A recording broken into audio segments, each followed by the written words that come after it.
So hello বন্ধুরা, তোমরা সবাই নিশ্চয়ই ভাবছো এরা এগুলো কী করছে, এত হাটকাচ্ছে কেন, আর এখানে এত মানুষজনই বা কী করছে, আর এই কটা মাছই বা কোথা থেকে আসলো। চলো ঘটনা তোমাদের একটু বলি।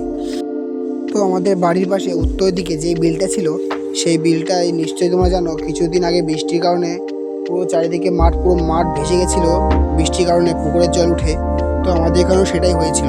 তো চারিদিকে পুরো মাঠ ভেসে বিল ভেসে গেছিলো বলে পুকুরের যে জলগুলো ছিল সেগুলো সব বিলের পরে উঠে গেছিলো, এবং মাছও যা ছিল সব বিলে চলে গেছিলো। দেখতে পাচ্ছ চারিদিকে বিল। তো আমিও চলে আসলাম মাছ ধরতে।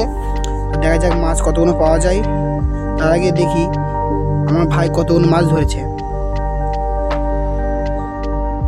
বেশি মাছ পাইনি, অল্প মাছ পেয়েছে। তো মাছ দেখে আমার মাথাটা খারাপ হয়ে গেল। তো আমিও ভাবলাম মাছ ধরবো। তো আমিও মাছ ধরতে যাও ভাবছিলাম,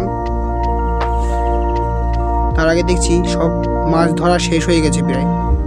সবাই যে যেমন মতো মাছ ধরে নিয়ে বাড়ি চলে যাচ্ছে। আমি একার মাছ ধরলাম না বলে এরা যে যেমন পারলো মাছ ধরলো। মাছ ধরার পরে চারিদিকটা ভালো করে দেখে একটু ভিডিও করে নিলাম। দেখতে পাচ্ছ কত মানুষ। তো আর শেষ পথে এই একটা ভাই মাছ পেয়েছে, আর বোধহয় মাছ ধরবে না কেউ।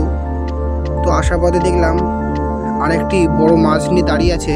ওইটাকে ভিডিও করে বাড়ির পথে রওনা দিলাম। তো আমার ভিডিও তোমার যদি একটু ভালো লাগে থাকে, লাইক, কমেন্ট ও সাবস্ক্রাইব করতে ভুলো না। বাই।